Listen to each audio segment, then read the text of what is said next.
Avoidant attachment styles are often an enigma in relationships, sometimes confusing, a little bit hard to understand, and even giving mixed messages or intermittent pieces of reinforcement. One day they seem to be very positively reinforcing, another day they seem to be withdrawn. And if you're not familiar with what an avoidant attachment style is, it is one of 4 major attachment styles. Every single person has one in a relationship. And the dismissive avoidant in particular tends to be the one who is available in the beginning stages of a relationship, particularly the dating stage. But as soon as they actually form an attachment with somebody and feel vulnerable, they suddenly become quite dismissive. They may pull away, fear commitment, and minimize their needs for relationships and vulnerability as a way to protect themselves from feeling afraid. Now, if you're not already familiar, there are some secret ingredients that tend to cause a dismissive avoidant to lower their guard in relationships, and very specific traits that dismissive avoidants are most attracted to in relationships. And we're going to cover exactly what those traits are to clear up the confusion here in this video today.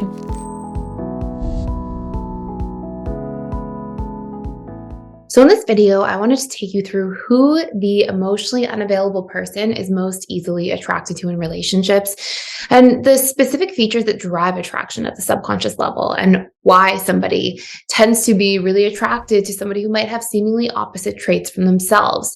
Now, if you're not already familiar, we talk about all types of attachment-related things, and this dismissive avoidant attachment style is the emotionally unavailable partner, and that's who we're referencing in this video. Now, dismissive avoidants are one of 4 major attachment styles or love styles, if you want to think of it that way. And the dismissive avoidant tends to be the person who's most closed off, commitment fearing, and often goes through a lot of emotional neglect growing up, which translates into them sort of neglecting their own emotions and not knowing how to really get in touch with them. And obviously translates into them being more avoidant and emotionally unavailable to other people. So what kind of person is this type of personality or love style attracted to? So we have a few major traits to cover here, but first I want you to know what drives attraction at the subconscious level. One of the biggest features that drives attraction at the subconscious level is people who express our repressed traits. In other words, if we tend to have some sort of trait that we're not in touch with, or if we've disowned this trait over time, then essentially what happens is we're really drawn to people who express that trait, especially if we have positive associations to that trait. So I'll give you an example. Let's say that as a child, you grow up in a family where you don't feel like you can really get in the mix of communication because everybody's really loud and strong and overpowering. And let's say as a result, you kind of feel shy and quiet and you sort of fade into the background because you're not sure how to deal with that type of environment. Well, as a result of that, you might come to believe about yourself that you're not very outgoing and that you're not very good at taking up the center of attention and taking up space. And so you might consider yourself a shy person, and you might cope and deal with that overpowering environment by kind of withdrawing a little bit to sort of create space between yourself and that kind of environment.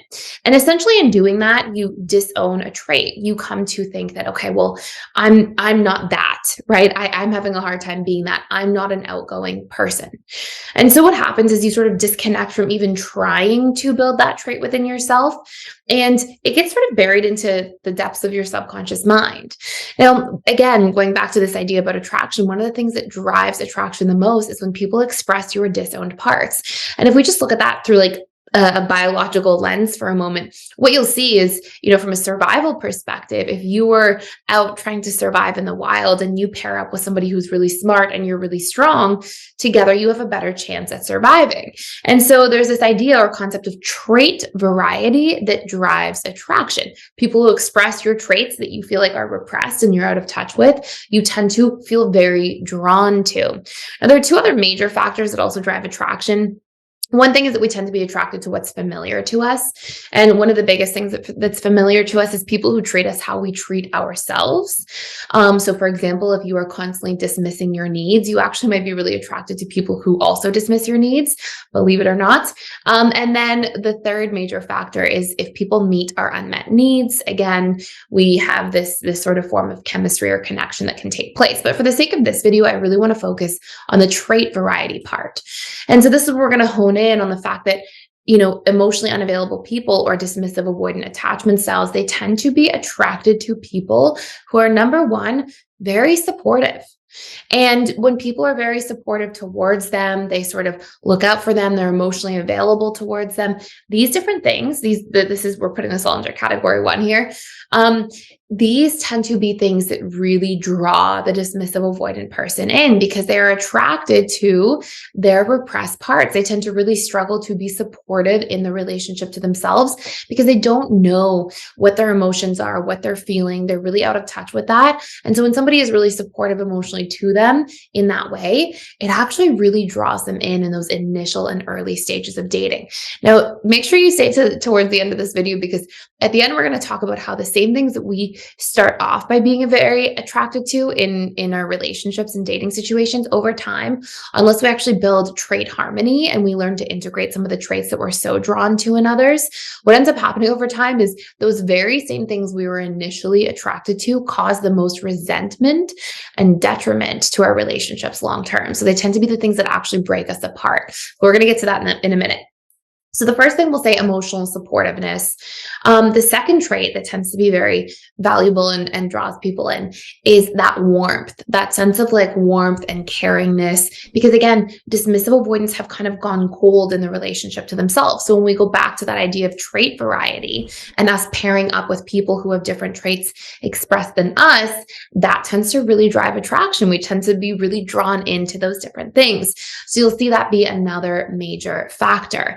Just a quick reminder that we are offering a 90-day attachment bootcamp. With this bootcamp, you will receive exclusive access to a personalized roadmap by attachment style that includes a set of video style courses giving you everything you need to know about what it takes to become securely attached. These courses will guide you on your journey through video and lesson modules in a lot of detail, along with guided exercises and workbook materials that will help you actually do the work and apply the tools that you need to fast track towards secure attachment.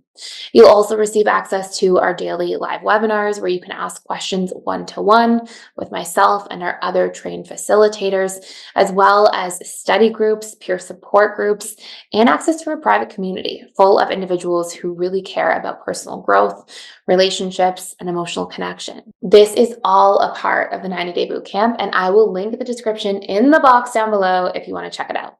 So the third major trait that dismissive avoidants or emotionally unavailable people tend to be really attracted to is people who are selfless.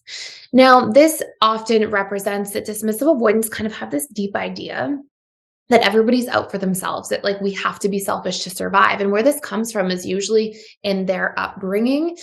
What was modeled to them is that everybody was out for themselves emotionally and that we couldn't really lean on each other emotionally for support or care. And so they tend to have this belief. And then when they see somebody model to them something other than that, people who are thoughtful and considerate and selfless, it tends to really draw them in again because it's these things that they've been missing and this part of themselves they've really disconnected from.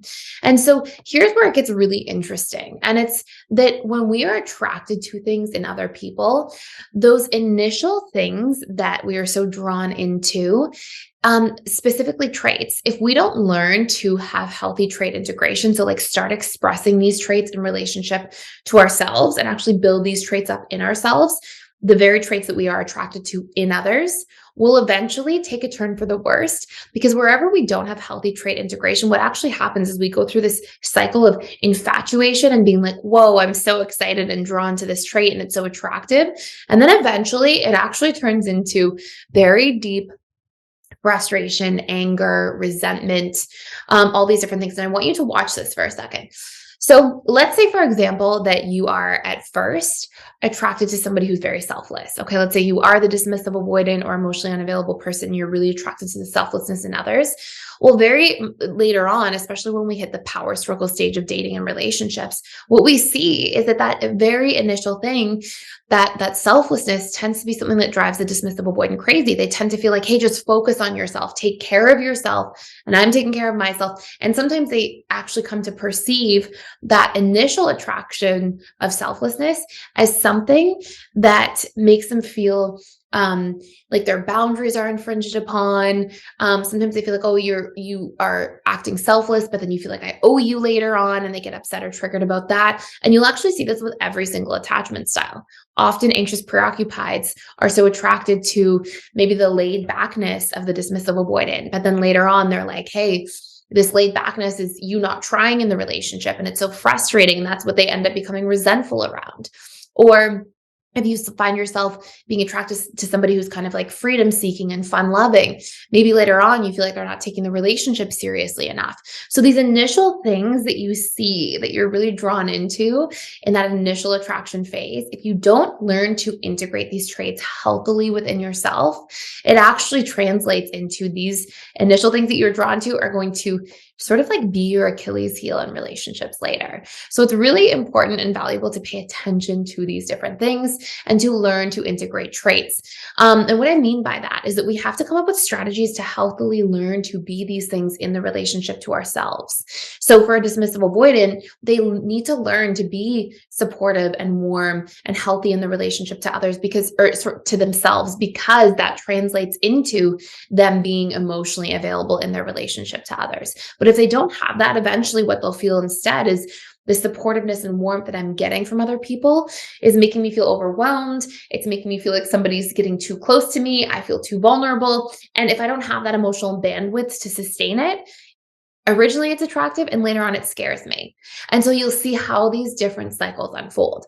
So anyways, this is specific to the dismissive avoidant. If you want to go deeper, you can actually check out our shadow work course for free using the same link below too, which talks all about how to actually integrate traits that you've disconnected from or repressed. And then of course you can check out our dating, how to master the dating stage course, all about attraction, connection, and understanding your own needs and standards in dating and relationships. So thank you for watching. Thank you for being here. If you enjoyed this video, I make literally a daily video here. Would love if you join me and subscribe to our channel and our community. And if so, I look forward to seeing you in the next video.